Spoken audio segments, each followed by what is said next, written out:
punct today, so thank you for the link being sent over. Good afternoon. With a quorum present, the Maricopa Regional Continuum of Care Board meeting is now called to order.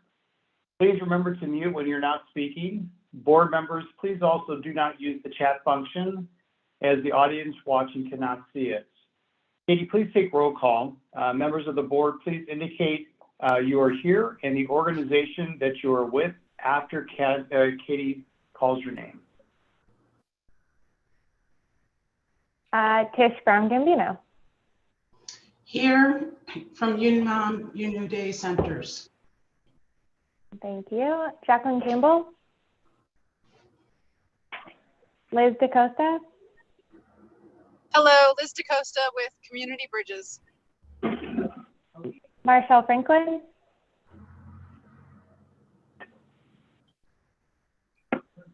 Tad Gary.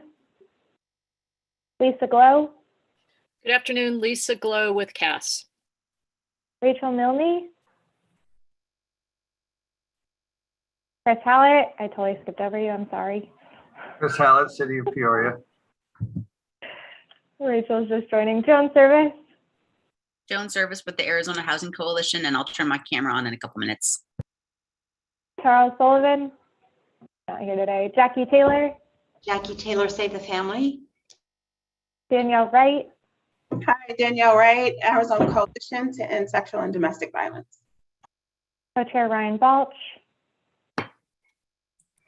Ryan Balch, City of Chandler. Good afternoon, everyone. Co-Chair Rob Podlager. Rob Podlager, Valley Sun United Way. Rachel Milne. Maricopa County. Thank you. With that, you have quorum. Back to you, Co-Chair Podlager. Great, thank you so much. Appreciate that. The next item on the agenda is to call to the audience. Members of the public were given an opportunity to submit written comments relating to this meeting to azmag.gov/comment within 1 hour of the posted time start for the meetings, or can join via Zoom meeting by requesting the link from MAG staff or registering on the COC board meeting event page. If you are wishing to make a comment, please raise your hand in the Zoom and you'll be invited to unmute at that time. Public comments are limited to 3 minutes. MAG staff, were there any comments received or anyone who has joined the call to offer comments at this time? Co-Chair Podlager, no comments were received and no one in the audience has raised their hand at this time. Great, thank you. We'll now move on to the next agenda item. Co-Chair Podlager. Yes. We may have a comment from the audience. Give me one second. Thank you. Barb Lukowitz, you should be able to unmute and offer your comment. You have 3 minutes. Thank you so much. My name is Barbara Lukowitz. I'm a consultant and I was a former executive director of Justice Center. I just wanted to point out that within the point in time count, I think it's imperative for us to try to implement a question during the point in time count of how many people are over 55. There's a growing trend of senior homelessness in the Valley. And I feel that this information, I realize that it can be part of the HMIS, summaries, but I think that asking that question within the point in time count would be very beneficial to all the cities and to Maricopa County to see the trend in senior homelessness. Thank you.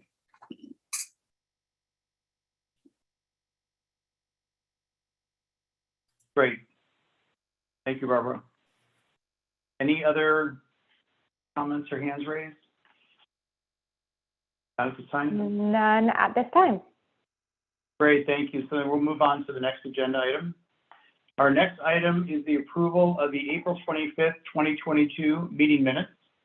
Does any member of the board have questions or comments on the minutes?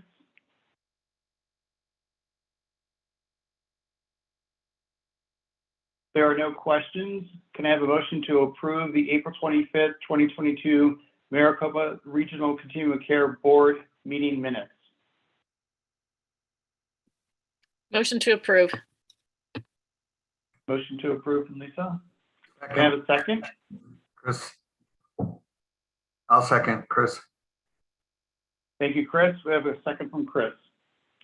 Is there any discussion of the motion? Without, I will ask MAG staff to proceed with a roll call vote. Please indicate clearly how you vote, stating yea or nay after your name is called. Tish Brown Gambino,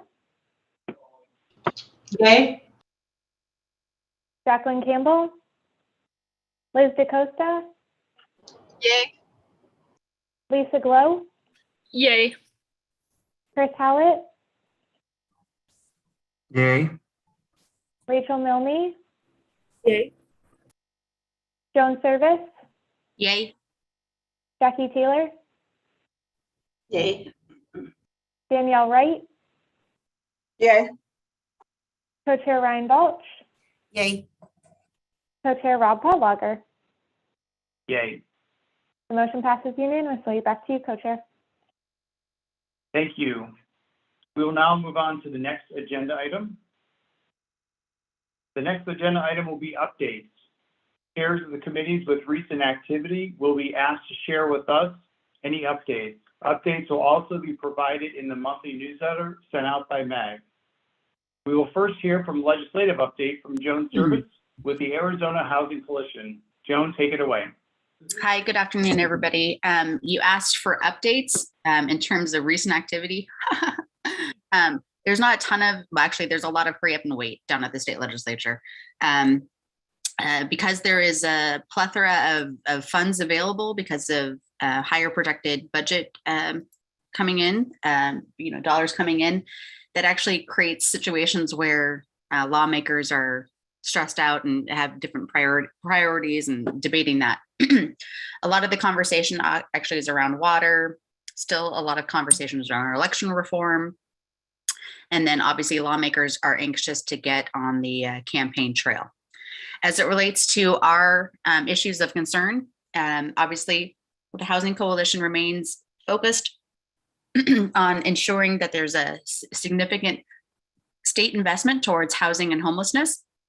And we do that, or one of the major vehicles that we're advocating for is the Housing Trust Fund. Through budget negotiations, again, those conversations are happening. We are utilizing the excellent expertise of Tri-Advocates, our lobbying firm, and they are having a lot of internal conversations and short, text conversations and overdrink conversations with lawmakers to, identify what are those budget priorities. The Housing Coalition remains, again, focused on the Housing Trust Fund with a floor of $100 million appropriation to the Housing Trust Fund. It would be a one-time appropriation using a lot of the influx of dollars plus potentially some federal dollars. And our ceiling would actually be a $200 million ask for the Housing Trust Fund, which is a mix of $100 million in general fund to the Housing Trust Fund and $100 million appropriation from governor's discretionary funds. Yes, we have to shoot for the stars, right? The whole saying of go big or go home. We want to say go big and go home because we need to have those funds available to make it a home. So jury's still out on that, and anticipate some calls to action shortly over the next, hopefully by Memorial Day is the historical kind of shoot for a resolution. We'll see if a budget is negotiated by then. At the federal level, I'm not going to talk federal yet. I will say that one of the concerns that many folks on this call have been focused in on is a piece of legislation that was around sanctioned camping sites, sanctioned camping housing. And I will share that there has been progress in terms of some draft amendments. I just want to preface this by saying that, I think as a community of ending homelessness service providers, there's success in the fact that there is an emphasis to, no longer an emphasis to criminalize homelessness. And that's really in large part, to Lisa Glow on the phone, the coalition members and our jurisdiction partners that have been really focused on making sure that we don't criminalize homelessness. So that provision at this moment is removed from the draft amendment. There are some efforts, again, it's some efforts around, the feasibility about, decreasing unsheltered homelessness, And, we're still working with the bill sponsor. Happy to share, the Housing Coalition is having a policy committee meeting tomorrow, and happy to share some draft amendments at that time, but happy to answer any questions. But I will say that, we can rest a little bit assured that this effort to have the cities and towns enforce their camping ban, it has been removed from the table, and Arizona fares far better than other states where this effort is underway. So happy to entertain any questions or comments. If I could add, yes, Sure. Thank you, Joan. Being stakeholders at the table, we were able to get the language changed. Again, I hope that nothing changes from here on. The latest amendment I saw, you would have seen too, is largely a bill that's been redrafted in its entirety by someone at the city of Phoenix. So it's pretty promising, the redraft, and because of having stakeholders to the table in the discussion. So I'm hoping, just like you are, it remains that way. But Senate Bill 1263, I don't know if you want to mention that briefly, because that's part of the package too. Sure. So 1263. Well, and actually, Lisa, you might know the latest and greatest. As you all might recall, the Senator Livingston is the one who's kind of pushing forward a comprehensive package, which included 1581, but it also included Senate Bill 1263, which would appropriate, increase the distribution from the lottery funds to the coordinated homeless line item from 1 million to 3 million. Correct, Lisa? And right. That's a budget negotiation. So it kind of sits in this kind of budget limbo, as well as the appropriation for $100 million to the Housing Trust Fund. So we're just kind of in this holding pattern. I just really want to say one thing real quick about 1581. We remain, the Housing Coalition remains in opposition to this legislation, even with the amendments that Lisa and I have been talking about. It's just a philosophical difference that when we're talking about a significant investment of dollars, we'd rather it go to long-term housing solutions. That being said, each individual organization, each individual, voter can do what they'd like, but I just want to go on the record that the Housing Coalition has concerns. And I'll just say one other thing. The 50 million is in the amended form, one consolidated pot of funding that municipalities or counties or cities could apply for homeless street outreach teams, or for temporary structures like sprung structures or tiny homes or pallet homes, that kind of thing.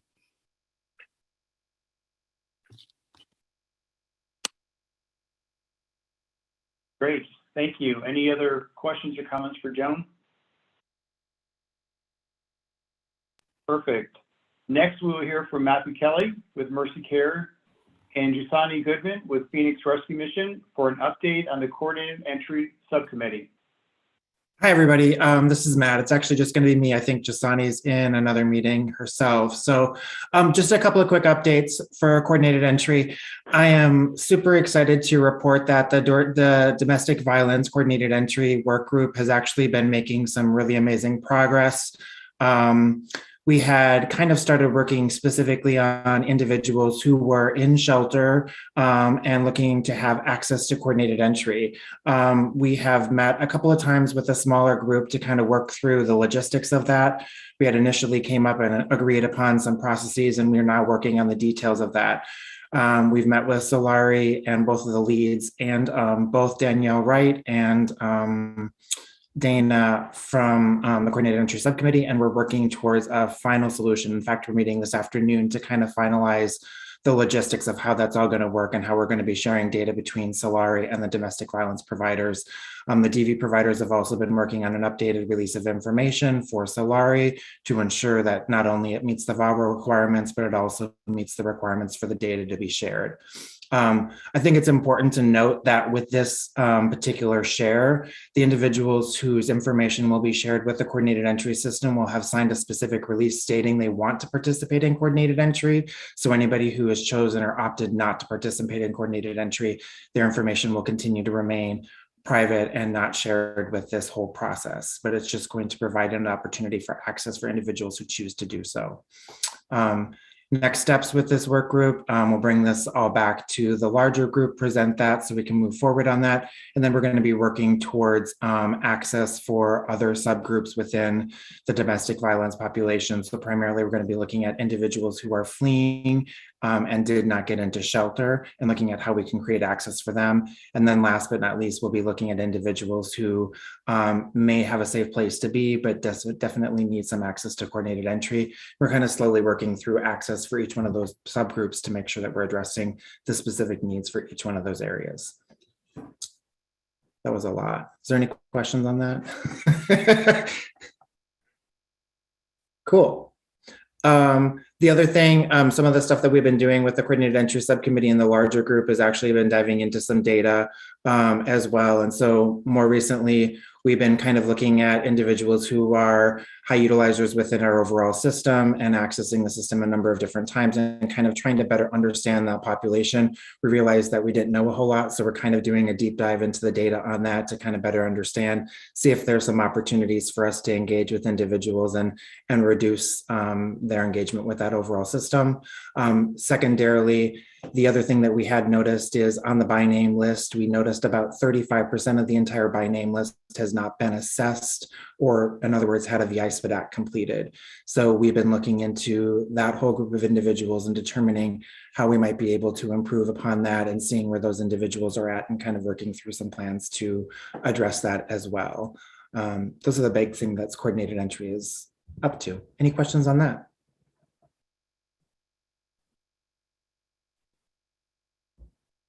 Great. With no questions on that, I'm going to let Matthew keep going. If you can provide us an update then on the chronic work group. Yeah, thanks. I wasn't sure if that was where this was going. So cool. So with the chronic work group, I just want to say, I think it was May 11th and 12th, myself, Katie Gentry, and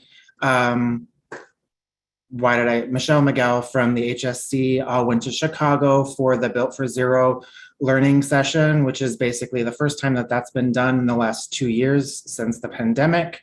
There are about 80 communities that came together to kind of discuss the whole Built for Zero movement. For me, it was an eye-opening experience. I definitely learned a lot at that experience. And as part of that, we decided to take the information that we learned at the 2-day learning session and bring that back to the chronic work group ourselves. So basically what we're planning on doing is kind of holding a strategic session with the chronic work group to kind of reinvigorate that whole process and kind of bring back the information that we learned. And then also, I think most importantly, what we're looking at is setting some goals for the next quarter and throughout the year, and then a larger aim for our community as it relates to chronic homelessness.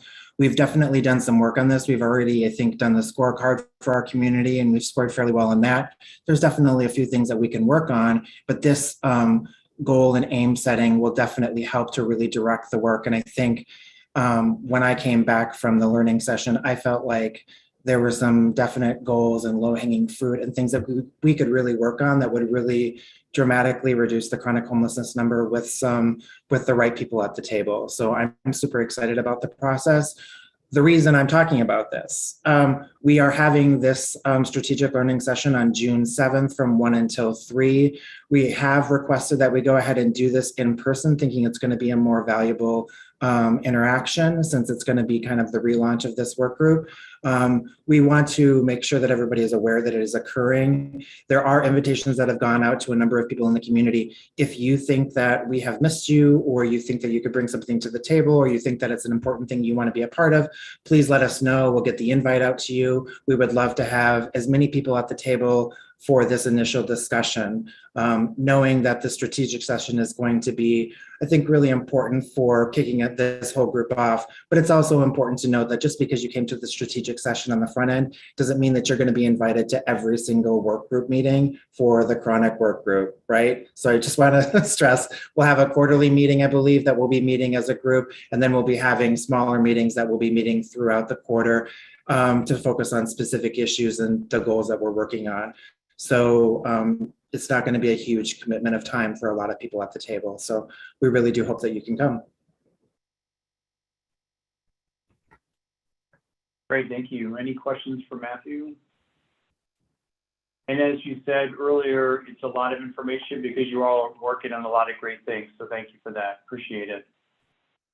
So next up, we'll hear from Katie for an update on the LAP project, upcoming events and activities, and an announcement on the NOFO score results. Thanks, Rob. So a brief update on the LAP project. We wanted to keep you apprised of the work moving forward. The vendor for the data warehouse was selected as Green River, so we're working with them on contract negotiations and next steps. And we've continued to retain Corporation for Supportive Housing, CSH, as our technical consultant on that, and they've been working with us trying to continue to move that forward. Andy, Liz, and Charles are representing Maricopa Continuum of Care. So Andy Wambach, Liz DeCosta, and Charles Sullivan. But we have also, we have a designated proxy. We just have to designate them. And so in conversations with them, we have decided to designate myself as MAG staff as part of that. The other two continuums of care have COC staff as part of their 3 voting members, and we are in attendance anyway. And so that would just allow for, if any of those 3 are absent, we can still hold quorum. We are still working. Andy and Liz have been leading up that care coordination work group to really better understand how the data warehouse is going to assist with care coordination. We're still working through analytics with the warehouse. We have an entire work group meeting on that. And then we're working on a finalized governance structure and roles and responsibilities. So as we continue to move forward, we will definitely keep you all apprised and be bringing things to you for approval. Liz, did I miss anything or anything you wanted to add about that project? Not at all. I think you totally covered it very well. Excellent job, Katie. Awesome. The other thing I wanted to touch on is we have a number of events and trainings coming up. I'm sure you all have received plenty of emails about them, but we specifically have a diversion training on next Tuesday, May 31st, so a week from tomorrow, that will be virtual at 1 p.m. On Tuesday, June 14th, we have an all-text training at 9 a.m., specifically how to go through all the paperwork of all-text and understand how to have a successful all-text application. And then finally, we have a data walk that is happening June 16th from 9 to 11. This is really going to get hands-on with the data available in our community. It will be in person with a virtual option. Included in the data walk will be the PIT count and the homelessness trends report, which are getting reported on later today. And if you're interested in attending any of these events, there will be registrations coming out with the June newsletter, and we did send out an email blast, but if you need to get connected with any of them, feel free to send me an email. And then finally, wanted to tell you all, we finally got our scores back from the 2021 Notice of Funding Opportunity. So we were really excited. We received a score of 160.75 out of 173. The highest scoring COC was 168.25. The median score was 143, and the weighted mean score was 155.5.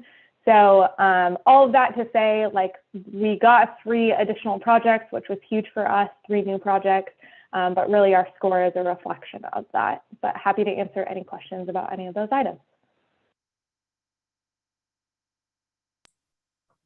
Mr. Chair, I'd like to make a comment. Please do.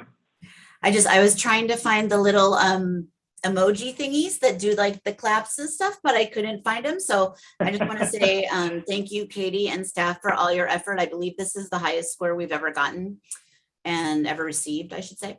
And it really impacted what we're going to receive as a region. So thank you so much for all your hard work, and to everyone for all their hard work in putting in your applications and for the work you're doing every day. I was really excited to see this score, and I just think we're going to continue with the upward movement from here. So thank you.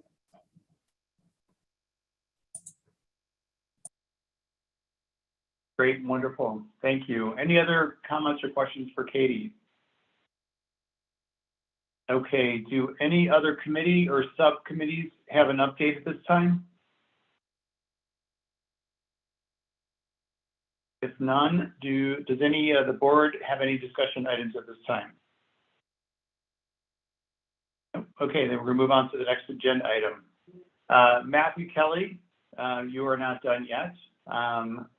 With Versacare, you're gonna be able to provide hopefully to us an overview of the coordinated entry pandemic prioritization and the requested change. Matthew, I'll turn it over to you. Yeah, thank you.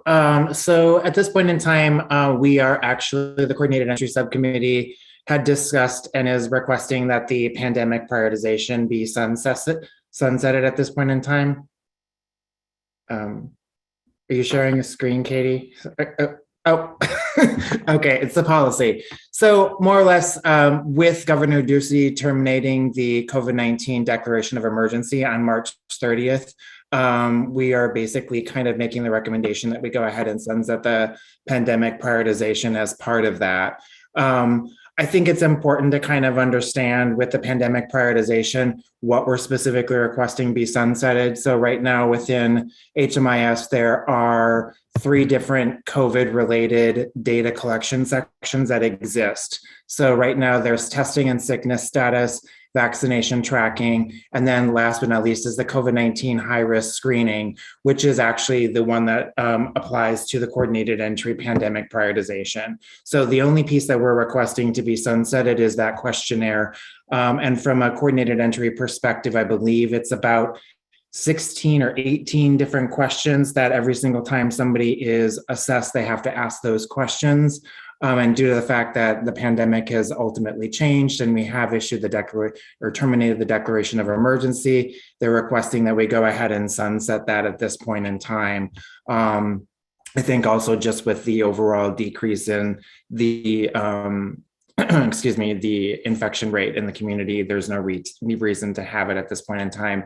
I think it's also important to note that when we did write the pandemic response prioritization policy within the coordinated entry policies and procedures, we're able to go ahead and reestablish that at the board request. So if, for example, there were some sort of change in the overall system or in the community and we were needing to go ahead and reestablish that prioritization, the board could opt to reestablish that at any point in time, and we would start that process all over again and start over with that. So that is still there. It doesn't necessarily go away as an option in the future. It's just something that we're requesting to sunset at this point in time.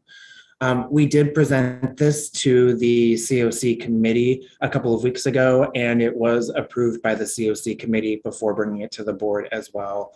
Are there any questions with regards to sunsetting this or the policy?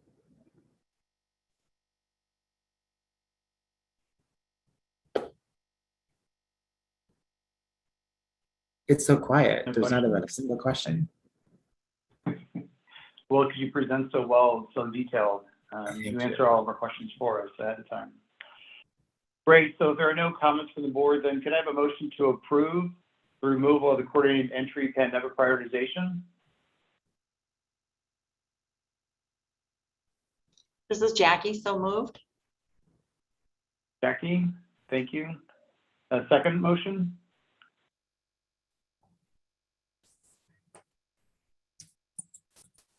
This is Rachel with Maricopa County. I'll second. Thank you, Rachel. Seconded.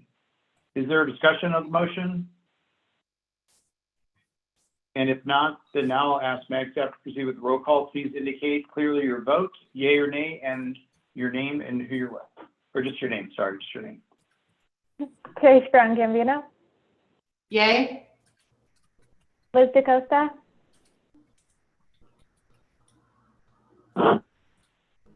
Yay. Thanks, Liz. Lisa Glow. Yay. Chris Hallett. Yay. Rachel Milne. Yay. Joan Service. Yay. Jackie Taylor. Yay. Danielle Wright. Yay. Co-chair Ryan Balch. Yay. Co-chair Rob Podlager. Yay. Motion passes unanimously. Back to you, co-chair. Thank you. And with that, we'll move on to the next agenda item. Maricopa County provided funding to Home Inc. to create a centralized landlord liaison service through Threshold. Mike Shore and Daniel Davis are here to give us an overview of the program and answer any questions the board may have. Mike and Daniel, I will turn it over to you.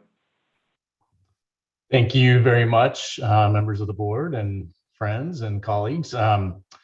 Really excited to be here, and I'm going to keep my portion relatively quick. It'll be a little bit context setting, and then I'm going to let Daniel show you some of the features and highlights of Threshold. So let's go ahead and move on and talk a little bit about this journey that we've been on together. Centralized landlord engagement is a concept that it's not new, not in the nation and not in our community. For some time, Home has been providing some version of centralized landlord engagement as a result of our very unique role in our COC, and that we provide the majority of the rental assistance administration across COC and ESG and other funded voucher type programming, whether that's permanent supportive housing or rapid rehousing.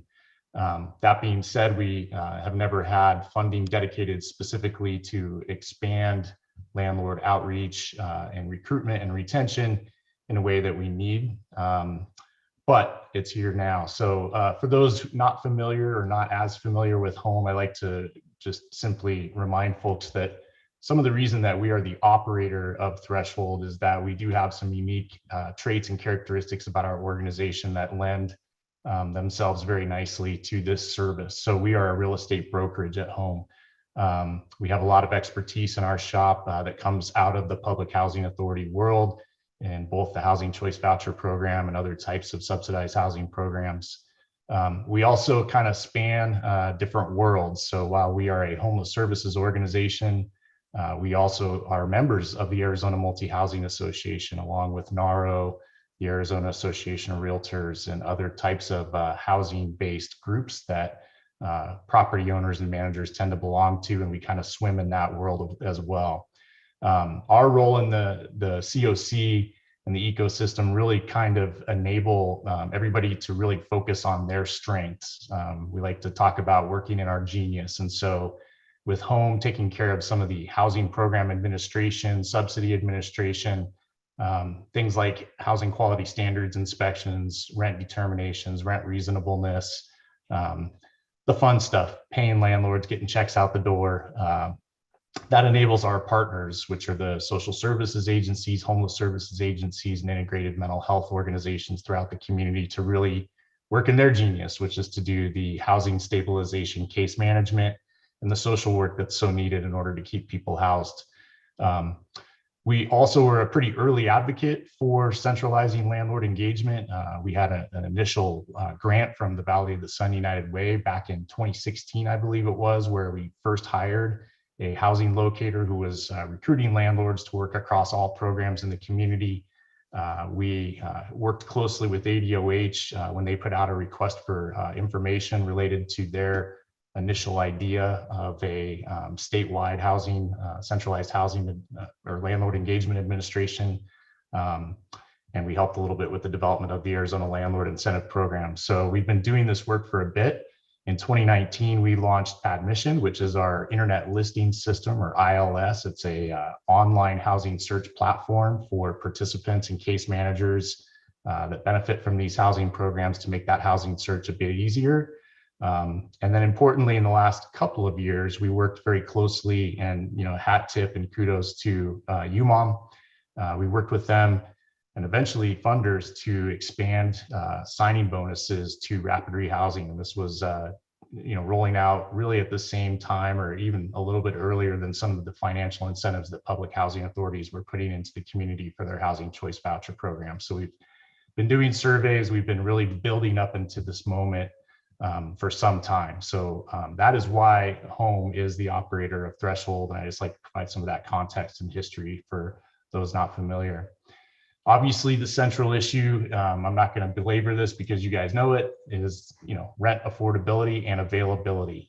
We as a community are seeing historic rental increases and lack of vacancy in the rental sector.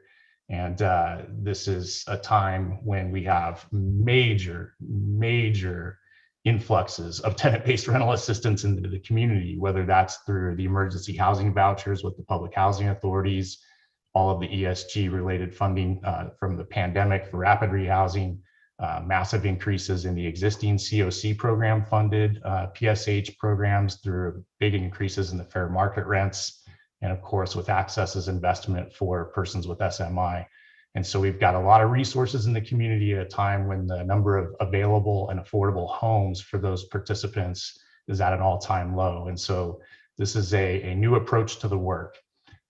Additionally, we of course have the other barriers that we're all familiar with, including the stigma around housing programs and the populations that we all serve. Ownership changes are keeping us incredibly busy. You all know that the multifamily properties, I get an email in my inbox from the Phoenix Business Journal about once a day that talks about the new property that investors from California have purchased with the intent of doing some minor rehabilitation, rebranding, and then repositioning those assets into higher rent apartments that we can no longer afford. We have obviously the eviction crisis and recently the non-renewal crisis. So people in our programs who have 12-month leases, at the end of those leases often face a new owner, new property manager who has decided to discontinue working with subsidized housing programs in order again to reposition their property for more profitability from new renters. We also lack, as you all know, any tenant protections in our state, including source of income discrimination prohibitions, and that means that landlords are able to legally discriminate against people based upon the source of their income. Of course, we can talk for a long time, and you as the COC have been doing this conversation for a long time about historic inequities and discrimination based on race and the systemic issues that we face as a community. And then lastly, we're all exhausted. So these are the additional barriers that we face. And I don't need to tell those to you much more, but we are very hopeful. We are seeing a lot of systems level and political leadership that feels new, feels aligned. It feels like, and this I'm speaking about you all and the regional collaborative and some of the incredible work that's been coming out of all of our public agencies, but especially Maricopa County. I know Rachel's leaving soon, but she's on the call, and I'd like to tip my hat to her and her former colleague Scott and now TJ. The work that's coming out of the county has been amazing. We talked about the waves of funding that has hit our streets as a result of the pandemic. We're seeing housing finally become like a kitchen table issue for politics and discussion among people of all stripes. And then we have some interesting collaboration opportunities from non-traditional partners. This isn't just us talking about this anymore. We have everyone interested in this issue, and specifically the Arizona Multi-Housing Association is at the table in a critical way, and we'll talk about that a little later. Finally, just the infrastructure exists to do something like this.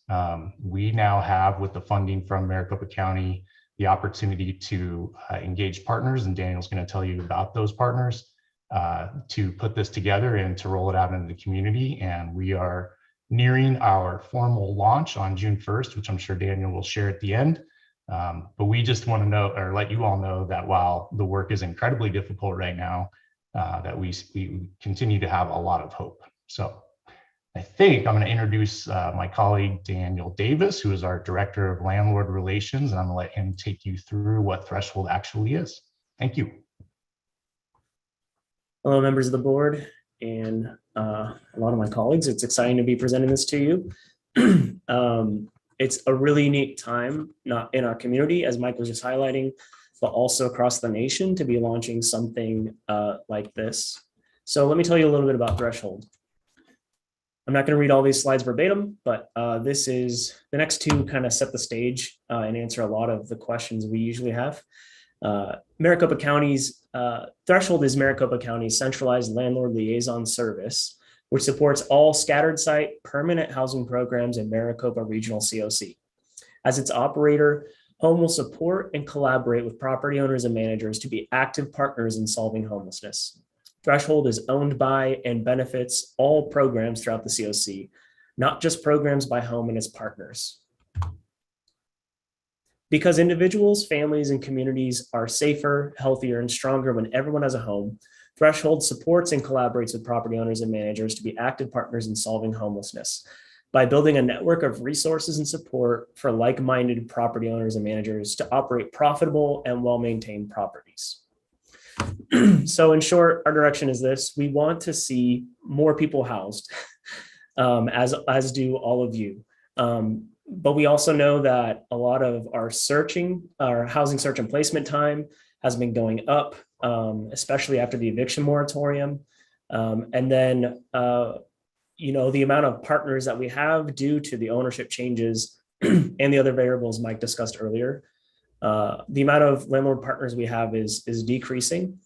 And so we, a few years ago, I'll talk about this actually in a second, but we surveyed landlords to see what it will take to start taking more rapid rehousing vouchers in partnership with UMOM. And what we learned was property owners and managers aren't really at the table when we're having conversations about how to solve homelessness. So Threshold is a few different unique components, and one is offering these financial incentives and risk mitigation funds to help bolster the voucher system.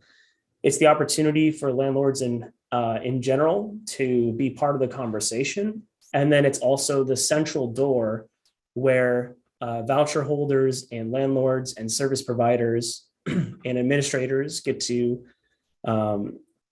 access all of available affordable housing units. So which programs does Threshold support? As noted, programs that are within Maricopa Regional COC that provide ongoing rental assistance and supportive services, that participate and take their referrals from coordinated entry, and that document program participation in HMIS.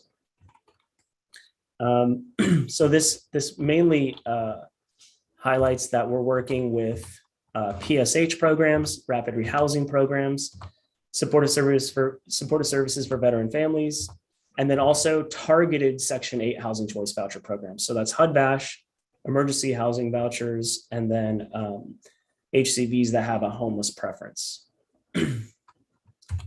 So why is that? Well, we're all very aware that our goal is to make a calculated intervention and impact on the homeless system as an entire machine effectively. So we know that we've got outreach from the streets. The initial goal is to get people into emergency shelter where they have just a quick intervention to get them into permanent housing. As Joan noted earlier, the long-term and only solution to homelessness is more affordable housing, but also ensuring that our unhoused neighbors have access to affordable housing.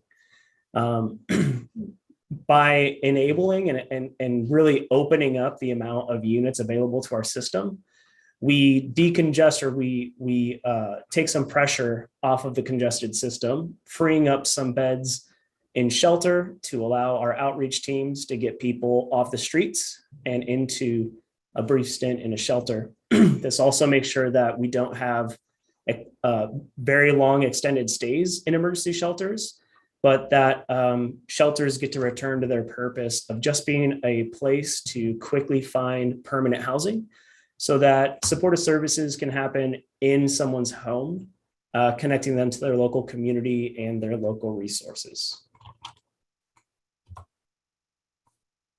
So here's one way, like I said earlier, when we were surveying a bunch of property owners and managers, we found that we need to focus on including everybody in the conversation. Our whole housing stock, our whole housing infrastructure obviously is owned by property owners and managers, and we need to discuss what their needs are. And it's not just the dollars and cents of ownership. It's also the way that we participate in that partnership with them as voucher administrators and support service providers. So we surveyed 103 landlords with Home Inc. and UMOM surveyed 103 landlords to understand what landlords need and want in order to participate in programs. And this survey was specifically around rapid rehousing programs, which at the time we were exploring because they're seen as a riskier intervention for a landlord to take compared to PSH or some of the vouchers. 90 of those 103 said that they would participate in rapid rehousing if protected against unpaid rent and vacancy loss. And then 79% of those who responded said they would participate with a one-time signing bonus on the front end. Often we want to have, an answer for every specific little concern, but a broad upfront incentive payment is obviously very enticing for financial reasons, but also to help cover some of those in and out pieces that may not be otherwise mitigated. Anecdotally, with some other landlord liaison programs similar to Threshold throughout the county, we've seen most of the incentive funds go towards rehabilitating the properties. So especially, the low income housing or affordable housing stock that we have, the profit margin isn't insane. So, the additional just blanket funds have gone to maintaining and providing the quality in the safe and stable housing that we're looking for. We're also making partnerships across the aisle, so to speak. We know that, especially during COVID with the eviction moratorium, and then shortly after that, and then with the current housing landscape, owners and operators have been seen as, public enemy number one for the past few years. And now the whole landscape has swapped into their favor. And what we're learning is we can't have effective long-term solutions without having a place where everything that property owners and managers and voucher holders and just the general tenant community have a place to work on what we all agree on together. That's why the Arizona Multi-Housing Association is co-owning and leading an advisory council specifically for Threshold. It's already been staffed by some of the largest owner-operator entities, developers, management companies, ownership groups, as well as the AMA, to ensure that our resources are relevant and meet the needs of owners and operators. It's also a space for us to work specifically on the concerns they have around voucher administration, communication between the different entities involved in a voucher, and then supportive services, getting a hold of the right people, all those pieces. So specifically, what's in it for property owners? Financial incentives, including signing bonuses, assurance that rental assistance will be paid on time and in full, a dedicated owner support team focused on property owners and managers, easy to use software solutions for leasing, and then the financial and technical resources required to keep property valuable and in good repair. The financial incentives, obviously I talked about earlier. The next slide is going to have some of the specifics. We are selling the same product of the housing assistance programs to the whole community of landlords. So we're able to work with all providers and those who partner with Home Inc. and those who don't, in assuring that we are paying rental assistance on time and in full. And then obviously offering the supportive services in the home to the tenant to ensure that they can work on providing their part of the rent. We went from having like a one-person team over here at Home Inc. processing a lot of the ownership changes and damage claims to a 6-person team and a 24-hour hotline that can now be accessed for all owners and managers who are working with the voucher system here in Maricopa County. It's quite a robust team, and they all come with experience directly from owner or manager or leasing agent positions.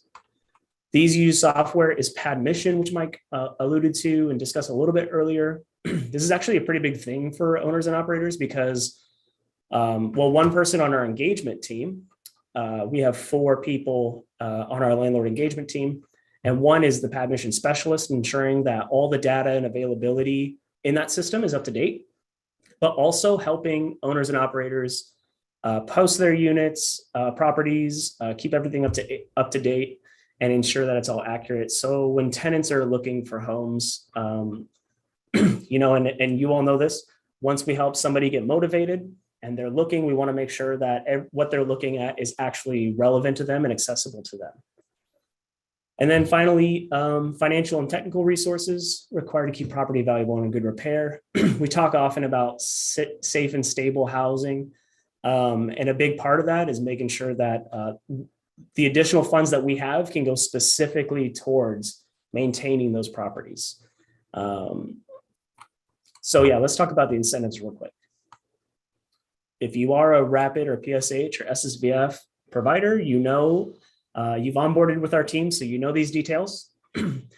Someone can earn an incentive in one of three ways. If they are a new landlord partner, if they're willing to reduce their screening requirements, that means accepting somebody who would have been previously screened out as an applicant for that specific unit. If they don't have income, if they have a past eviction record, or they'd be screened out because of their justice system involvement. The third way to qualify is to reduce rent from their market rate down to either FMR or payment standard, depending on which program the applicant's from. And if you qualify in any or all of those three ways, the incentive amount is 1.5 times the monthly rent. And what's different about that compared to a lot of the other incentives we see in our community and even nationally is that it meets the market need for the owner operator. It's 1.5 times monthly rent. If rent goes up, if rent goes down, it's going to stay the same. And it also scales effectively for the size of the unit. So if somebody is renting out their house, and it's a 4-bedroom, the incentive is going to be a lot more for that. But also with the bigger units come bigger damage claim amounts. So the risk mitigation funds are twofold. We offer damage claims up to 3 times the monthly rent. And a lot of people think it's just literal damages, but it covers damages along with unpaid rent during the tenancy, legal and cleaning costs, cancellation fees and penalties. And then we also offer additional up to an additional 1 times the monthly rent for vacancy loss while that unit is either being rehabbed or being the landlord is looking for a new tenant to fill that space. This sounds like it's good for like existing partners. I want you to know, like when we're talking to potential partners, this is the part that really gets people involved. The incentives are nice, but I mean, when you consider that over the course of a few years of tenancy, it's not that big of a deal, but it sweetens the pot.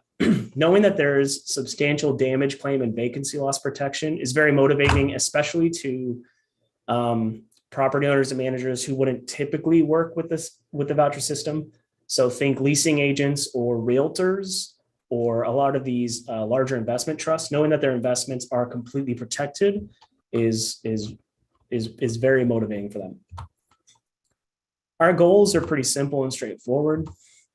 We want to increase the number of owners and managers engaged in our housing programs, the number of units available for those programs, and then the number of new housing program move-ins.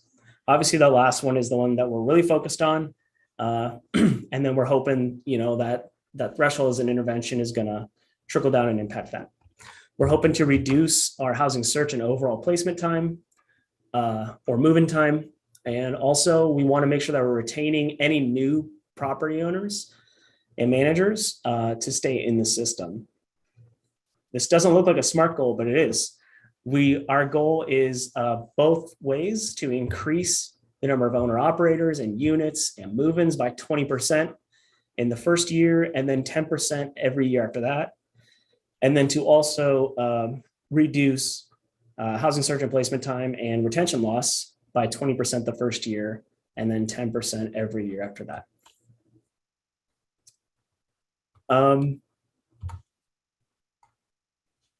Going over what our ask is for you all specifically, I want to reiterate a couple things. One is that threshold belongs to the homeless system here in Maricopa Regional COC. If Home Inc. fails, and we would go down like blazing for sure, no doubt about it. But this is a resource that is permanent and belongs to the whole community, and it would be administered by somebody else. So feel safe in knowing that as you buy in and as you continue pitching this isn't just because the market's hard right now. We were looking into this before the market got this terrible. And so, this belongs to each of your organizations and the community as a whole. Also, this unique moment in time, which Mike was, painting the picture for us earlier.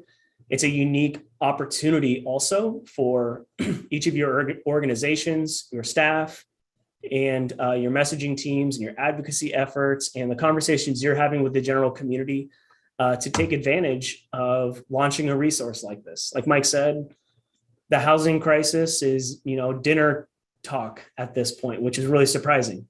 We're used to being the people on the fringes just screaming about affordable housing, and now everybody's talking about it. So this is the one door, the one set of resources, and the one place to access all the people who really need permanent housing. And then finally, we believe, and we've gotten this feedback a lot from the AMA in our advisory council and some of these larger entities, like I said, this vision of building a safer, healthier, and stronger community where everyone has a home, it's not just a nice little tagline. Landlords want to participate in the solution. They see themselves, and it's so funny coming from the social work side of it, but they see themselves and they refer to themselves as housing providers. That's what they're here to do, is provide quality, safe, affordable housing for the community. And I'm like, that's weird because, UMOM's a housing provider. Like, what are you talking about? So yeah, really buying into this whole vision is what our ask is, but then also understanding it in a broader sense so that we can make sure that we're welcoming everybody to the table. Following this meeting, well, let's see, probably tomorrow or the next day, I'll be sending out a toolkit for all of you as champions for Threshold, and it'll include a brief branding guide, talking points, sample social media posts, and suggestions of messaging for your websites, as well as some of the specifics for you and your staff to know when you're talking about it. We know that messaging that is clear and consistent is gonna make a really big impact in getting the word out on this. Also, next Wednesday at 10 a.m. at the AMA office on First Street in Garfield there, we're going to have our big launch. So there's gonna be press there, a few elected officials, along with some service providers, executives, and the larger owner-operator entities there. You can go to thresholdaz.com, click on events, and then you can register for that initial launch there. So now we will gladly field all your questions, have a conversation about this. Yeah, so thank you all for the opportunity to present to you. Great. Thank you, Daniel and Mike. Any questions? Great presentation.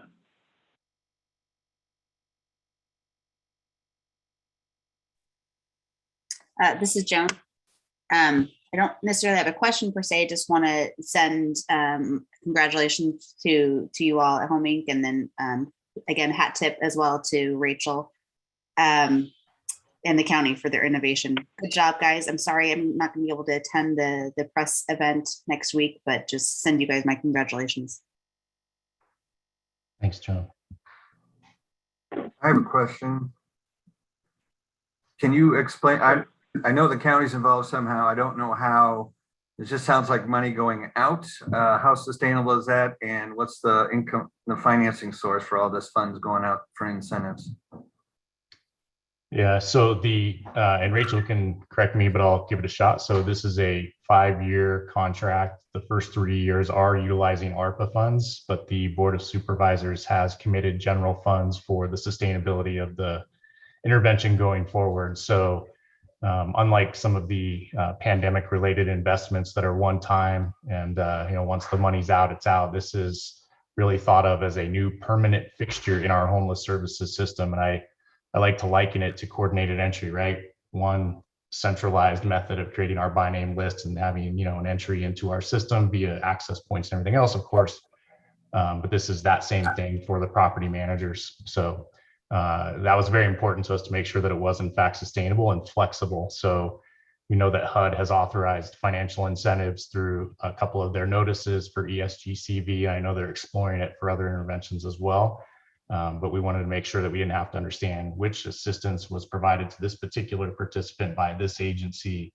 This flexible funding gives us the ability to level the playing field among funders, program interventions, and make sure that it's available across the board.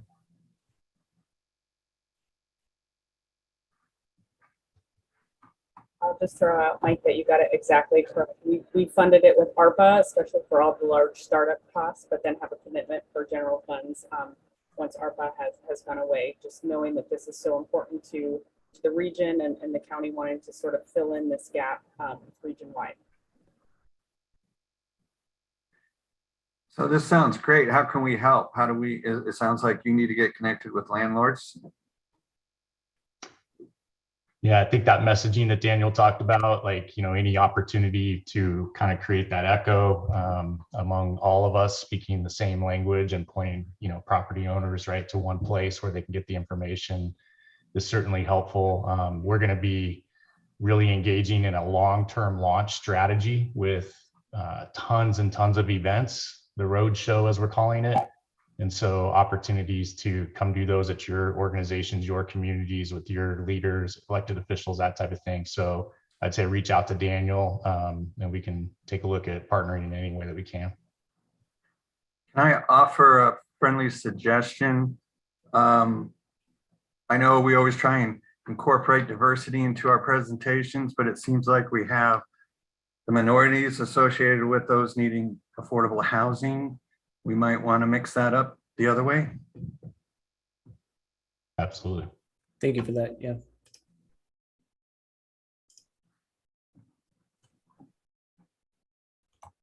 Great. Any other questions for Daniel or Mike? Just wanted to confirm it's thresholdaz.org to find the events information to register for the event next week. Thresholdaz.com. I might have said .org. Well, it was one or the other. I was 50-50.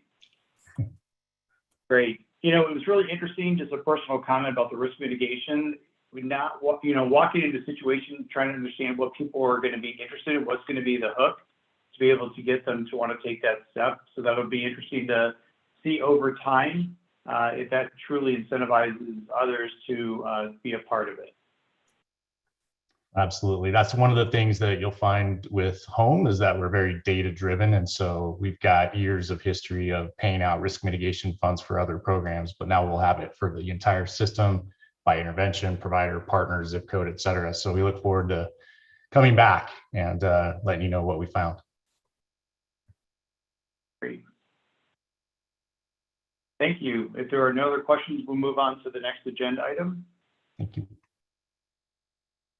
So Nikki Stevens, the Regional Homeless Program Manager with MAG, will provide an overview of the point in time count report, including the breakdown of demographic, subpopulations, and regional findings.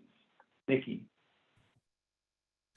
Good afternoon, co-chairs and members of the board. I appreciate the opportunity to present to you all the January 25th, 2022 point in time count, including additional information around, excuse me, the subpopulations. Next slide, please. So if you all don't know the purpose of the point in time count, it is a requirement by HUD. And through the point in time count, communities identify important goals and understanding of the general homeless population and subpopulations, including veterans, families, chronically homeless individuals, and youth experiencing homelessness. Next slide, please. So as you can see, this is the total point in time count for both sheltered and unsheltered populations. In total, we had 9,026 people that experienced homelessness on January 25th.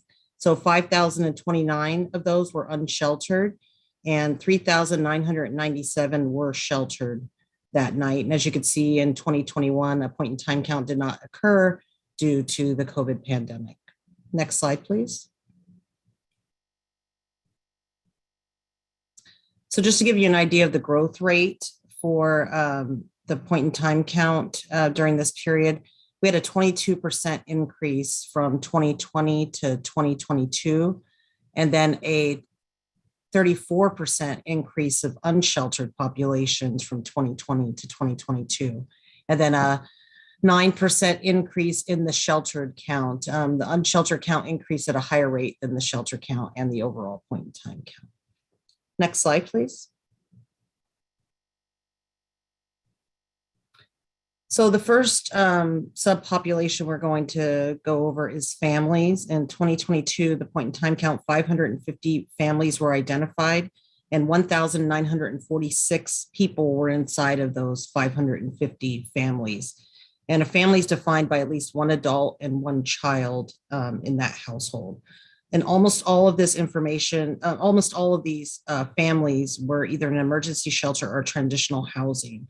As you all know, it's difficult to find families during the point in time count, but I want to thank the Family Housing Hub for working really closely with us to ensure that they were calling all of the families on the priority 1 list to ensure that we are actually getting a count of families, because historically it's been very challenging and difficult to get that count, so we can demonstrate to HUD the need for additional services for families experiencing homelessness in our community.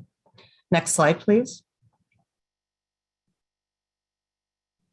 The next slide is the chronically homeless. And there were, as you can see, 1,287 chronically homeless individuals. That's an increase of 73% between 2016 and 2020. And the definition of chronically homeless, if you do not know, is a person who's experienced homelessness for 1 year or more, or 4 more episodes of homelessness in the last 3 years, including a disabling condition. Next slide, please. Next slide is veterans. There was a slight decrease of about 15% since 2020 of veterans experiencing homelessness. This is both unsheltered and sheltered. And noted, this is a self-reported. So this is just anybody who identified themselves as a veteran during the point in time count, with not, of course, us verifying that information. Next slide, please. The next slide is unaccompanied youth. This is between the ages of 18 and 24. And as you all know, this is a very vulnerable population, and we've seen that a drastic increase in the past few years. And we also have challenges of identifying this population as well during the point in time count. Again, a special thank you to the youth providers who worked with us to make sure that these youth were counted during the point in time count, because it's extremely important that we get that information. There's not enough services or shelter beds in our community for the youth. So we've been working really diligently with them to ensure not just 2022, but going forward, that youth are counted during the point in time count. Next slide, please.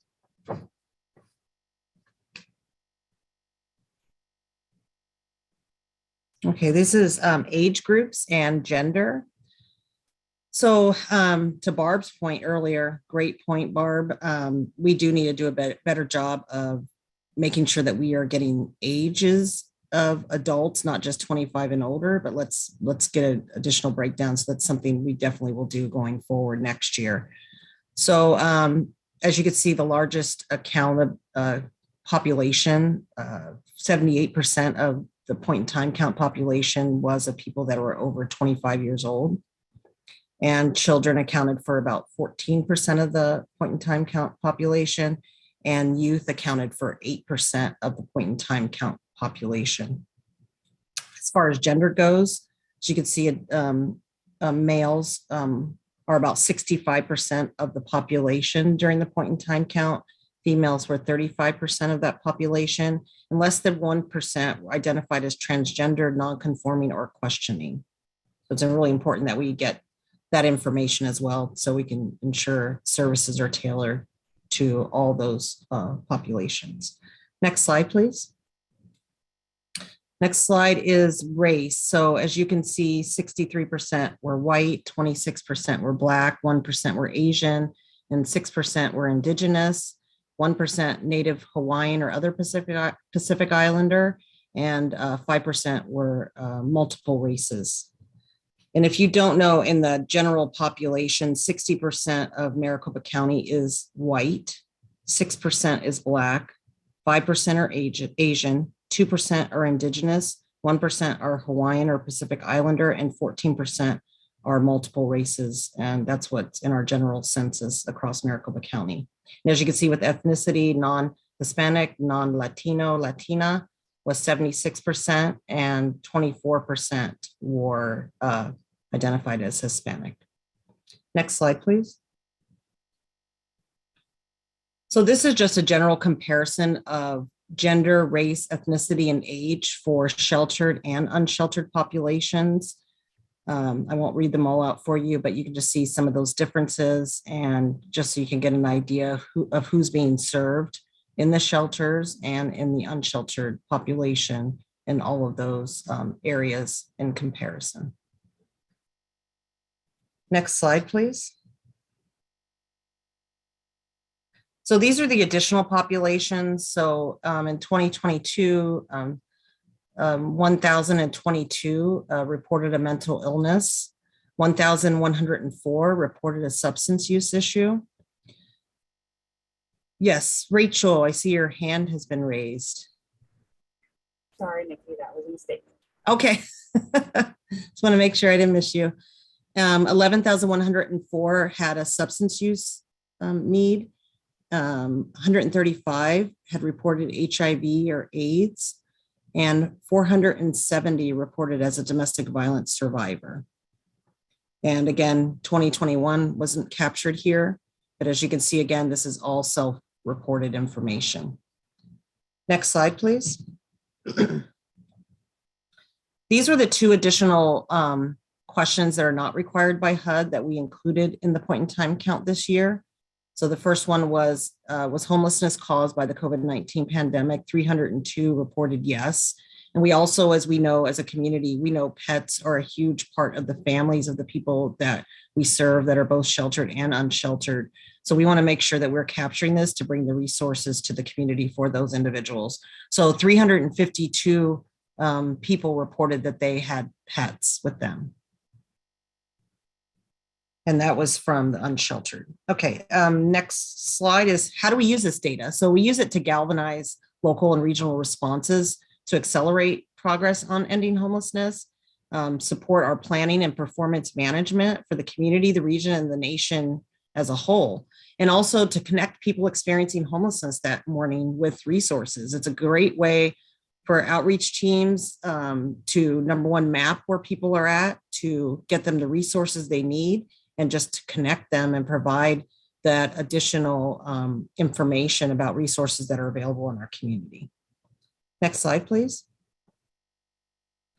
So, as I alluded to earlier, there are obviously, we know, many limitations, and there's actual benefits. So the benefits, you know, it brings HUD dollars to our community. So that's extremely important. That's asked during the NOFO process, provides useful data for planning purposes, analyzes the trends of homelessness, and the limitations are it's difficult to measure family and youth homelessness. I mean, we see that time and time again, year after year. This year, I really wanted to try to make a concerted effort that we were getting that information on youth and family homelessness. Again, a shout out to Family Housing Hub and to Home Base, Native American Connections, 1 in 10, and other youth providers that assisted us to make sure that we were getting that data for that difficult to identify population. Again, the limitations of data being just self-reported, we're going by what those individuals report to us. And it obviously, it doesn't give a full picture of homelessness in our community. We know that it's way more robust, way more dynamic, and HMIS may be a better way for us to understand the population that we are serving. We know that we have better reports from there, more information. The point in time count is required, and we will still continue to do it, and we will use it to the best of our ability to determine next steps. Next slide, please. Again, I want a big shout out and thank you to all the point in time count coordinators that some of you are listening right now or on the phone right now. and the volunteers. We had over 500 volunteers that morning, and this was during the Omicron surge. So huge kudos to all of the volunteers that helped to make this point in time count successful. This year it was 100% paperless, which we had never done before, and we were able to get the data a lot quicker. So shout out to our RAD, a regional analytics team that really worked really hard to make the app very user friendly. I thought it was the best. It was the easiest to use app that we've ever had. So big shout out to everybody who participated in that. Next slide, please.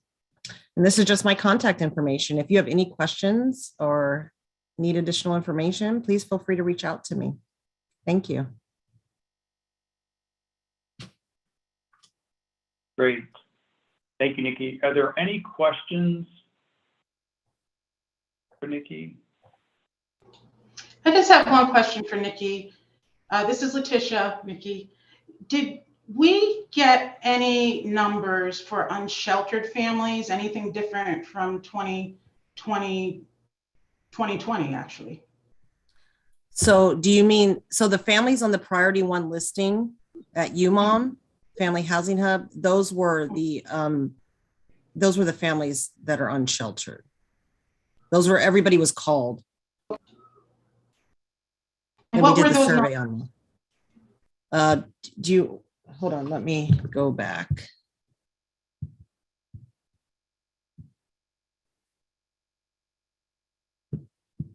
There were 550 families. On the street? I would have to get back to you, Tish, on that, but that's my understanding, is that most of them come from transitional or emergency shelter, but I can get that information. Or of course, you know, you have easier access than I do to your staff, so let me know. Okay, thank you.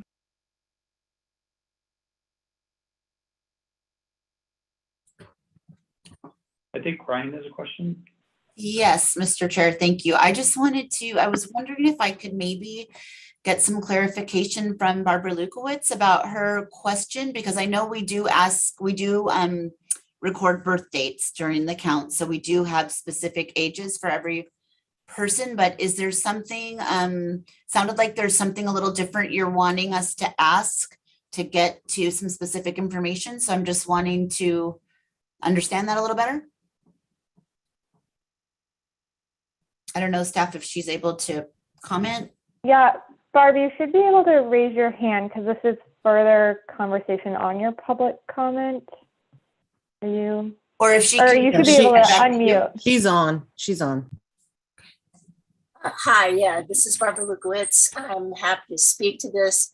The reason why I asked is because the report and the PowerPoint presentation didn't show a breakoff.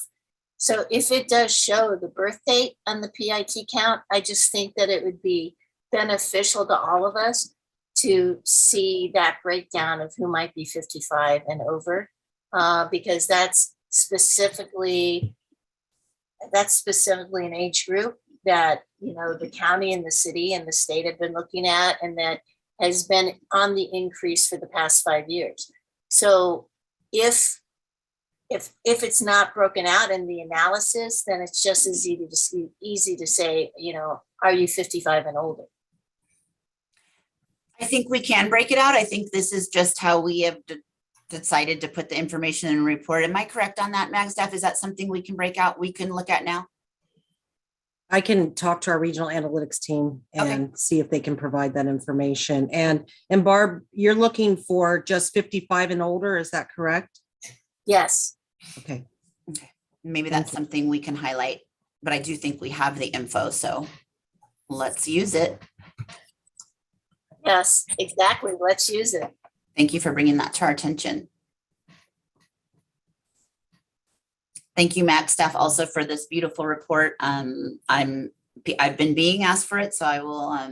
I assume that after we approve it today, we can share it. Is that correct? Yes. Okay, great. Thank you. Great. Any additional questions for Nikki? And if not, then we'll move on to the next agenda item. I don't have a question. Yes, please. I don't have a question. I would just like to share. I'm on a late in life abuse work group with DES, and they're looking at the elderly population beginning at 50. So I don't know if that's something we want to take into consideration.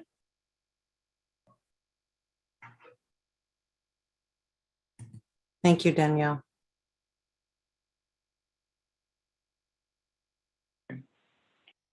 Perfect. So the next agenda item then, Katie will provide an overview of the homeless trends report reflecting the Q1 of 2022 inflow, outflow, and active households within the system flow dashboard, as well as an overview of demographics, subpopulations, and system performance measures. Katie, the floor is yours.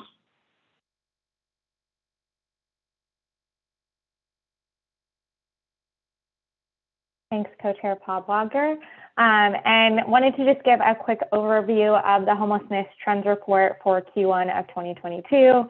As you all know, we've been developing this on a quarterly basis after the HMIS team finishes uploading all of their data and qualifying it through both data subcommittee and the committee. Then we bring it to you the quarter before it gets created into this quarterly trends report.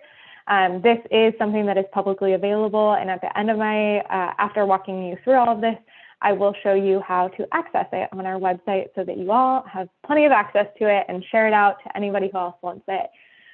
So quick overview of page 1. The top of page 1 really is looking at actively homeless households. So this is the number of people who have touched any program within HMIS over the past month. So our total households, we saw a spike in March, 5,416. As Stephanie Crum from HMIS mentioned at our last meeting in April, this is a little bit of a concern given the fact that we typically see a spike in the summer, but this is sooner than any summer spike that we've seen before. And so we expect to see an upward trend throughout the summer. That spike is probably driven mostly from this new to system. We are seeing more households than ever before entering our system. In March, there was 1,174 new households. This would be anybody that is touching our system for the first time in the past 24 months. So only Maricopa Continuum of Care, but last 24 months.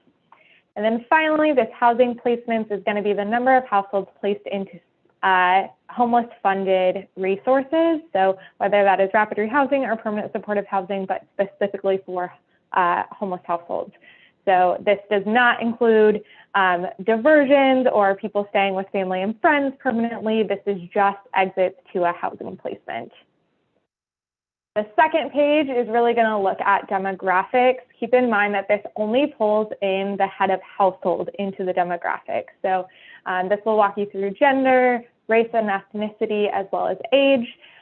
Seeing that drop off of age between the point in time count and the homelessness trends report, specifically because this is only heads of households instead of all folks. We are seeing more male than female, similar to the point in time count, a similar race breakdown, and then obviously that higher adult population. On the bottom of this page, you will see the comparison to Maricopa County. As Nikki mentioned, this is a comparison to census data. So this is going to compare to 2020 census data. I'm gonna keep going unless folks have questions, feel free to shout out at any time. We then go into a breakdown of subpopulations. So we've seen this increase in families kind of continuously. Do want to highlight the change from last quarter where we did highlight the number of individuals within families. That was one of the big feedback points that folks, specifically family organizations, shared with us, is that 757 doesn't really tell you the full picture. There's actually close to 3,000 clients within that 757 families. You will see older adults, so that is also trending upward, and the narrative describes this increase that we've been seeing. Last three subpopulations would be youth, so that ages 18 to 24 that we're seeing the spike in the point in time count. We're also seeing that spike across the board in our system flow.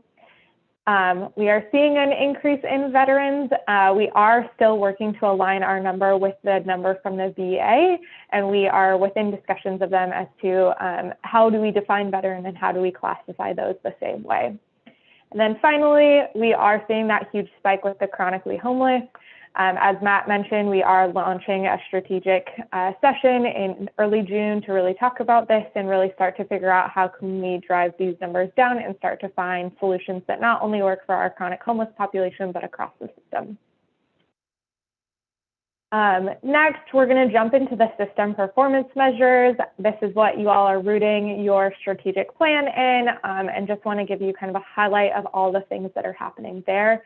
This will be an update. You will see that in the past quarter, we had the 2020 system performance measure. And now that our 2021 system performance measures were submitted, we did update it to reflect that. This first one, you will see NA, we are still working with WellSky, who is our HMIS program or software company. We are having a really hard time pulling this report on a quarterly basis, and so that cannot be run at this time, but we are working through technical assistance and will update that when available. We are seeing a successful decrease in reducing returns within 1 year, as well as an increasing permanent supportive housing exits. However, we are seeing more people than ever, as I mentioned at the beginning. So we are not reducing first-time homeless, and threshold is a great option right now, given the fact that our successful exits to permanent housing destinations is going down. The difference between this left one of successful exits to permanent housing destinations, those are going to be people exiting emergency shelter, transitional housing, safe haven, or rapid rehousing. Comparatively to the permanent housing exit is going to be people leaving that rapid rehousing and permanent supportive housing exit and either retaining that or moving into another permanent housing. Lastly, I want to highlight we had no change in increasing jobs and income growth, and so we need to continue to work on that within our system and our partnering with employment opportunities to figure out how our system can work better together. Finally, you'll see a snapshot of clients by program type. So this is January, February, and March, how many clients were served in each program, and may include duplicate client counts. And then you will see 5 new projects have launched in HMIS, so 3 emergency shelter programs and 2 rapid rehousing programs. Any questions that I can answer?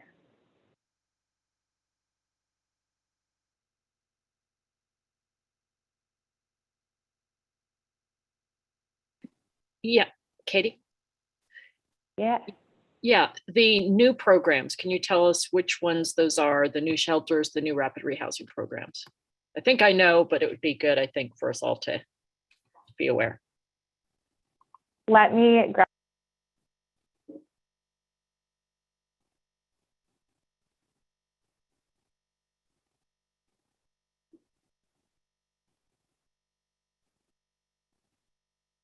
Any other questions while I look that up for you, Lisa? Thank you. It's exciting to see the progress. It's daunting to see the increases, but also to make sure we're celebrating the progress that's being made too.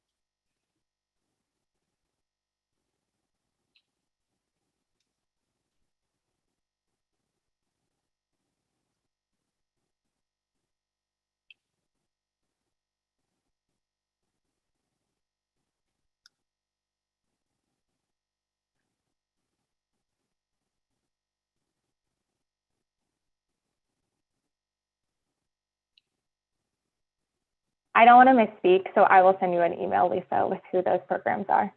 Thank you. Great, thank you. Thank you, Katie, appreciate that. Any other questions for Katie? So I am not sure what protocol is, but I'm just going to acknowledge that we're not to use the chat box. And so most of the chat box were thank yous and appreciation, but I do want to go ahead and read Barbara's message just because I feel it's appropriate that everybody can see what she wrote in there. Thanks for asking for my clarification. I do think that the national trends show the fastest segment of adults experiencing homelessness are seniors over 55 years of age. Since the city of Phoenix was so successful in serving these individuals through Project Haven, that it seems important to see those trends. So I just wanted to make sure that I threw that out there. Great. So no other discussion from the board, questions about Katie's presentation? Then we will move on to the next agenda item. Chair, I actually have one more thing. I said I was going to show you where to find this on our website, which I definitely didn't do. So if you go to MAG's website, azmag.gov/program/homelessness, right here on the home page will be the homelessness trends report. If you click on homelessness trends, you're able to download not only the full report, but see those first 3 graphs. And then if you subscribe and sign up for our newsletter, you will get an email once the board approves it, which Rob, co-chair Podlager, we do need the board to approve this in order to move forward.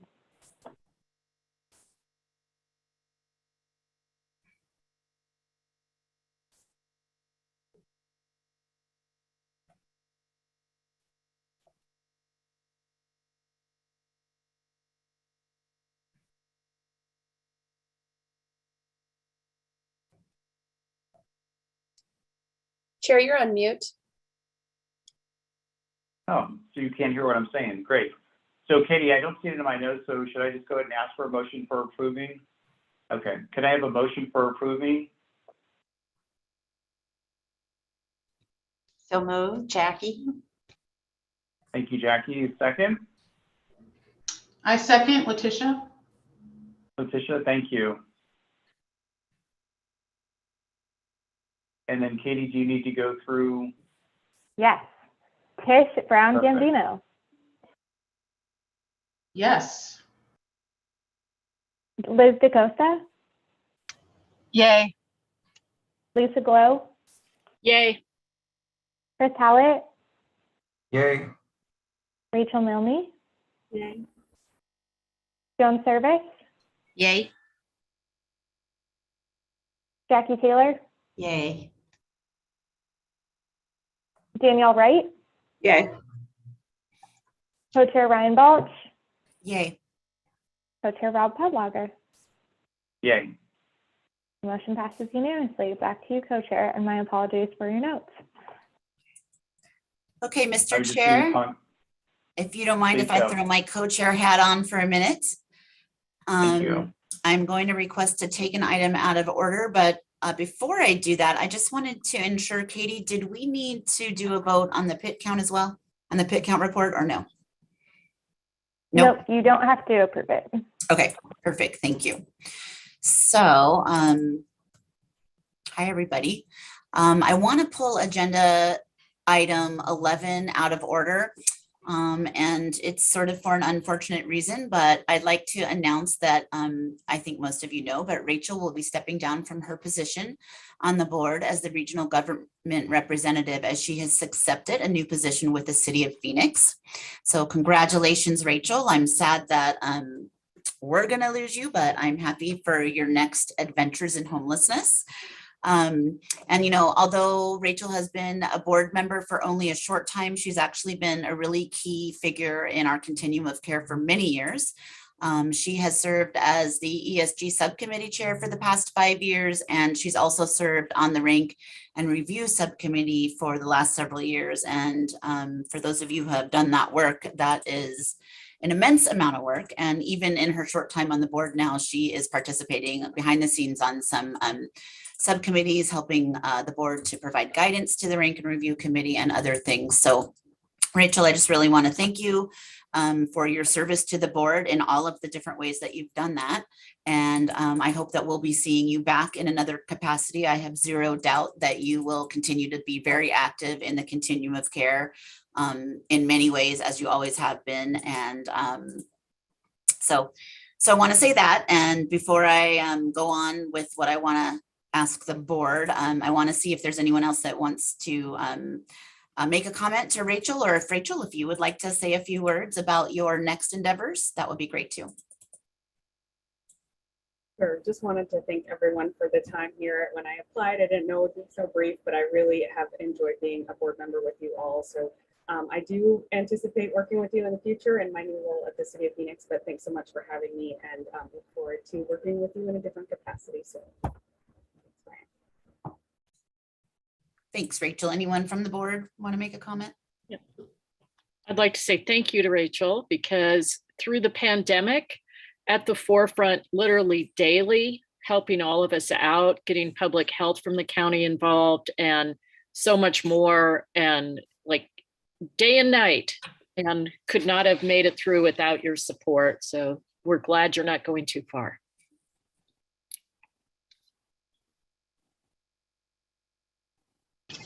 This is Liz. I'm in a bad spot, so I hope you all can hear me, but just absolutely have to give a shout out to you, Rachel. The work that you all have done at the county has impacted thousands of lives throughout the pandemic, and it continues to as we pull elderly couples with pets off the streets and help move them into your county bridge hotel. So just hats off to you, and looking forward to working with you over at the City of Phoenix.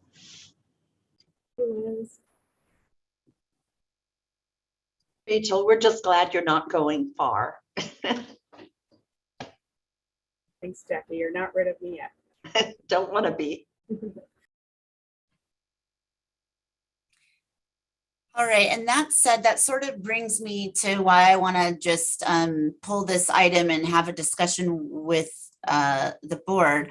As you can hear in what people have said, the county has played a major role in the pandemic, and just really stepped up and been you know, an anchoring sort of part of our system, and they're able to help us all, impact us all, tie us all together as jurisdictions and as nonprofits across the valley. So when we you might remember that Rachel is filling what we call the regional government seat. This is a new position that we created recently as we've restructured our board and looked at our charter and sort of re-solidified our mission and who we want to be going forward. And we approved this just this last January, and we decided because the county has played such an integral role, or there is such an integral role for a regional position, we wanted to open it up right away. And currently our charter says that we don't open up recruitment until August. And there's lots of good reasons for that. We can't be doing recruitment all the time, but I do think there's an opportunity for us in July to be looking at our charter and potentially identifying seats like this, where there's only one representative. It's not like there's 4 representatives representing a regional seat. So there are some new there are some uniquenesses about the direction we're going. So I think in July, we have an opportunity to look at our charter and make some decisions about when certain positions leave, if we don't want to wait the whole year to go by before we can recruit for that. So I'm looking forward to having those discussions. But right now, we will lose that regional, what are we calling it? Regional government position. And we would not be able to fill it till August if we didn't do something about it. So my question to the board is, are we comfortable waiting till August to open recruitment for this particular seat? Or is there some will to go ahead and open that now and fill that now, and then sort of look at what we want to do about particular positions that might not have other people that could take over for them when somebody needs to step down for whatever reason in July. So I want to open up the conversation.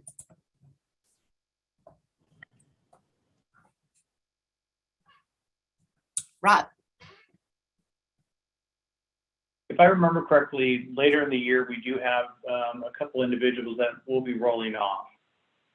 And so it might in October. Behoove us, it might behoove us to try to get the process going so we can have this filled and not a cascading event. So so in August, we would normally start opening up the recruitment that would cover the people that are falling off in October. And I think there's 4 or 5 of us. So we would get 5. So we would get that process started. But this would just, and I don't think, or at least what I'm not suggesting that potentially that we open up the entire recruitment right now. And we do need to have more discussions about recruitment, because it's also true that we can't just open recruitment all the time, because that's a ton of work for staff. It's a ton of work for the membership committee. It's confusing to members. So, but there are when this position came open again, just now with Rachel's departing, I realized that there's only one person in this role. There's not multiple people serving this function. And so that's why I wanted to talk to the board about it. And what I would be suggesting is that if there's will to do this, we would only be opening up for this position right now, not the annual recruitment that will come in August. I would agree with that, yes. Okay. Other thoughts, concerns, ideas? We would be asking the staff and the membership committee to do some extra work if we decided to move in this direction. I agree with going this direction. I don't know if you're looking for a motion. I'm certainly willing to entertain a motion. I just wanted to make sure everybody had their chance to sort of say how they feel, especially maybe members of the membership committee. If you have certain feelings, I'd certainly like to hear them, because they're going to have extra work.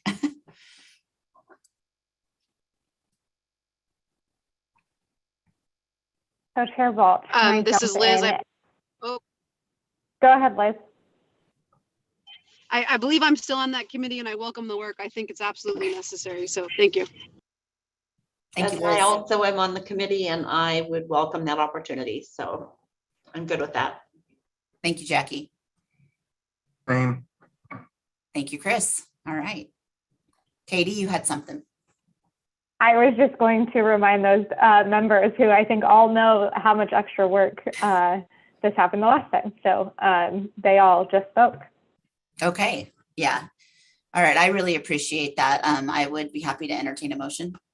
But just to be clear, before you get the motion, when we went through it last time, we got more than a regional. This is very specific to, has to be regional, right? It's not in East Valley, not in West Valley. It has to be. This would be just for this position. And I think we have some work to do as a board in defining what this position is, so people are very clear. I think we can do that in the recruitment process.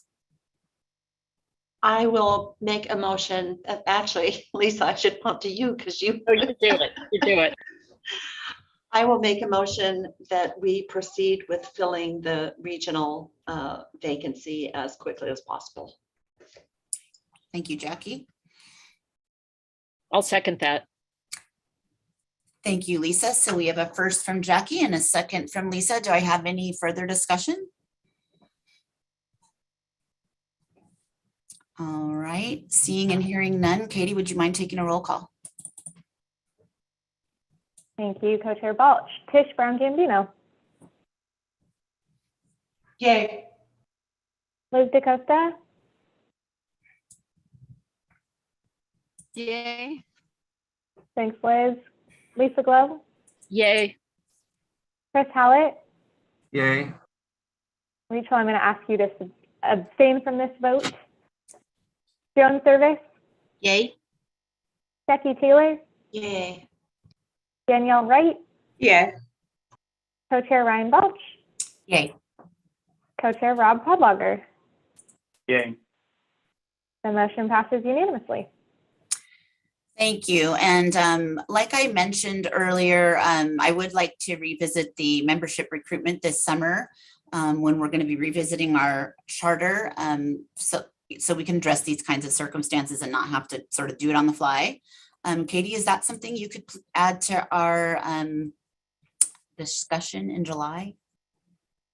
Yes, we will be reviewing your charter as part of your annual review. So we will probably be asking for volunteers to join that work group in June and then start to revisit that in July and then bring it back for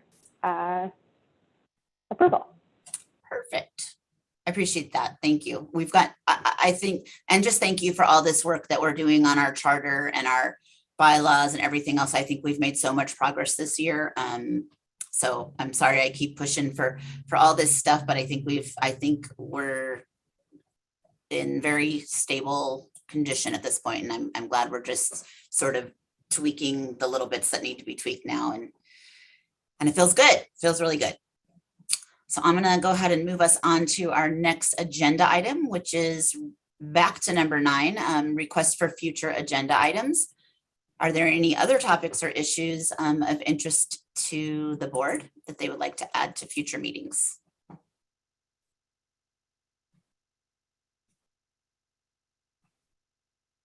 I think it would be great, Katie, if just maybe at the next meeting, someone could report back on the 55 and up. Maybe we can just do a little analysis with that lens. That would be fantastic.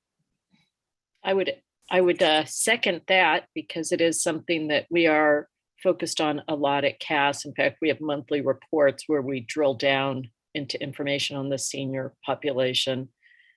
I'd also like to see, as new shelter programs are coming online, that we have the information about those, so that, you know, the community who might, if people tuning into this or who want to watch it since it's been recorded, would know that. I'm assuming those other programs, those new ones, are Respiro and also the St. Vincent de Paul shelter, I'm guessing. But I think it's really important for us to report on that as these programs are starting to scale up, because that's the good news. So much challenge, but keeping the community informed, I think it builds momentum. I love that. Could we potentially get like brief presentations from those new organizations as they come online? We can try. Okay. Co-chair Vault, Lisa, I did just pull that up. So the 3 emergency shelters are a hotel voucher program run by CPLC out of Guadalupe, Respiro, and then I Help in Peoria. And remind you, this is January through March of Q1, so a little bit of a delay. I'm guessing St. Vincent de Paul did not set up an HMIS until after March. And then the 2 rapid rehousing programs are both Maricopa County rapid rehousing programs of CBI and Mercy House. It'd be super cool to just hear from them and even maybe go visit them and just like welcome them into the flow. You know, I know some of them are current providers, but I mean, yeah, let's celebrate these new programs coming on board and give them their due. All right, anything else anyone wants to see on future agendas? I'd like to see an update from the Lived Experience Committee and possibly the Race Equity Subcommittee, since it's clear that there's still disproportionate representation of Black, Indigenous, people of color in the homeless system. I think it's timely to have an update from both of those groups.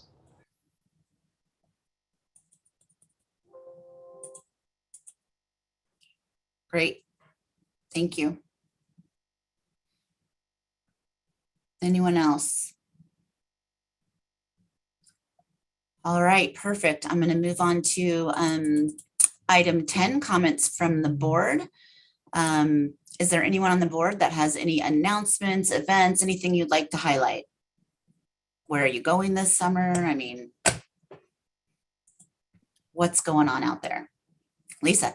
Yeah, CAS is now at 600 beds available for people, and that has added, you know, additional capacity in addition to the St. Vincent de Paul shelter and Respiro. That is 430 additional beds by the summer. So hopefully we get them all filled up. Congratulations, Lisa. Thank you for adding that to our community. Wow. And one other thing, we have people staying in 24/7. We started doing that during the pandemic, but it wasn't every single person. We didn't tell people they couldn't come indoors, but it is jam-packed inside in the daytime. So working on getting more staff, and that's part of summer relief, but we'll probably be doing it year round. So it's a different ballgame inside the shelter with right now around 510 people, but wow, soon to be 600. Yeah. That's awesome. Do you have any community needs that, any needs that we want to throw out there to the community that people could potentially help with? Well, I think for us, we are working on a plan to get volunteers, a volunteer plan that, the nonprofit who's so very successful at this is St. Vincent de Paul. So we'll talk to them too about how they have transitioned to having so many volunteers. And we're talking about in the shelter, not just doing projects, but really more hand in hand. But people do have to have a fingerprint card, and it's a different ballgame. So that's definitely a need. Thank you for sharing. Anyone else out there? Got one announcement that the county will be accepting its last COVID positive person experiencing homelessness at our COVID isolation hotel on June 19th. That will give us time to isolate those folks through June 30th, when it will phase out and become a bridge hotel operated by CBI for the next 2 years through June of 2024. But that COVID isolation hotel will end officially on June 30th. How many rooms is that hotel? I think it's 145. Thank you. Thank you for everything that you and the county did, Rachel, to get that COVID hotel up. That was magic. Thank you to Scott Hall, who was on your team and made that happen. I know everybody is very grateful for your work in that. Yeah, it was an endeavor, but it really, once we get the final numbers on it, number of people served and everything, we'll get that out to you. That would be great. And I love that you're turning it into bridge housing. I mean, onward and upward, that's amazing. And thank you to CBI for wanting to operate that. Yeah. Okay. Anything else? No one has any exciting summer plans? I have a feeling it's going to be a very busy summer for us as a homeless serving community. So I know we're sort of foregoing our stuff over here. I'm sure many of you are in the same boat. So know that we're all in it together, and we'll all be here working really hard. And I'm excited about, I think, all the new things that are happening. So stay cool and stay happy, everybody. Can I add one thing real quick? Yeah, absolutely. I will just say one thing I'm really looking forward to this summer, which I know sounds very nerdy, but I am really looking forward to the data walk. I think it's going to greatly benefit our community to have a better understanding of all the different sources of data that we have available to us and how we can use those to paint a cohesive picture of what homelessness looks like in our community and how we can better address it. So we really encourage your participation. I know it's going to be a great learning day for me, and I appreciate Katie and everybody else who's come together to put this together at MAG. So we hope to have you there. So maybe I missed the memo. What's a data walk, Kelly?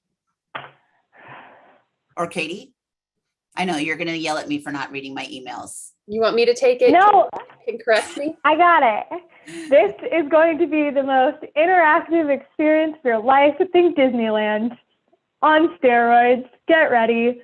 It's going to be hybrid, but the recognition that it's going to be way more fun if you come in person to the MAG offices. Second floor, we're going to be in Ironwood. We're going to turn a couple of the other rooms into different data sources. Think system performance measures. Think homeless trends report. Think PIT count. If you don't know what that data point means, you will find out, because every single data point will be broken down into definition and the last data point there is, plus some historical. So you're going to see it all. We're going to give you sticky notes to ask questions if you don't understand something. And then we're going to spend, that's going to be 45 minutes. We're going to try to recreate it virtually. So if you are not able to attend in person, don't fret. I will be going to do my best to bring this to you live. And then the second hour is going to be talking about what do we do with all this data and how do we answer all these questions and what do you not know? We will get you to know it. HMIS will be there with us. So don't fret. Everyone will be in the room.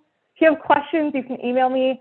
You are also more than welcome to bring your own data from your organization. Say you've just pulled your art report because the NOFA required it this year and you wanted to look at deep dive into your race equity data, you can bring it and we'll talk about it. No pressure, you don't have to, but there'll be lots of opportunity to talk about it, network with other people. It will be great. I'm glad I asked. So when is this blessed event?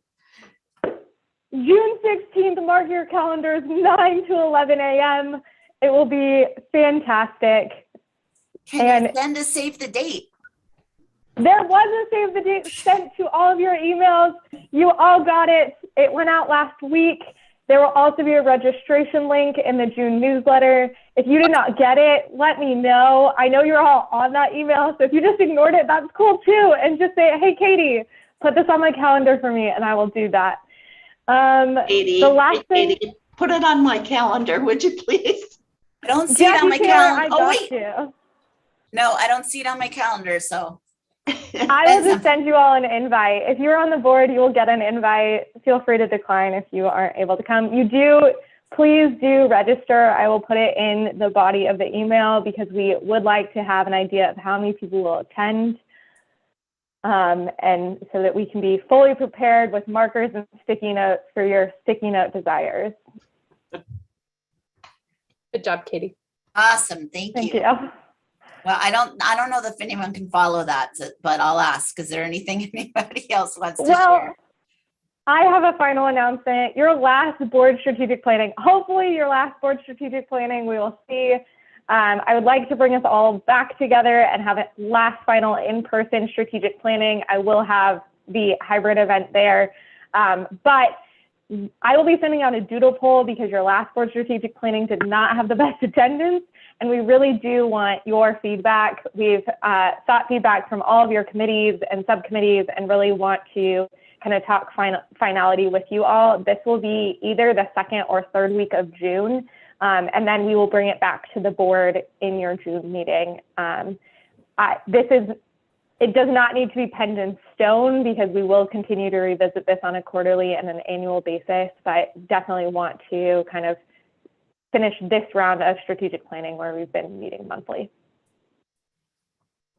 Thank you. And yes, if everyone can please try to attend that last meeting, that would be fantastic. It would be great to just wrap up all the work, the hard work that we've done over this last year and a half. I don't know, it's been a while. That would be awesome. All right, with no further business, this meeting is now adjourned. Bye, everyone. Thank you. Thanks for all your attention today.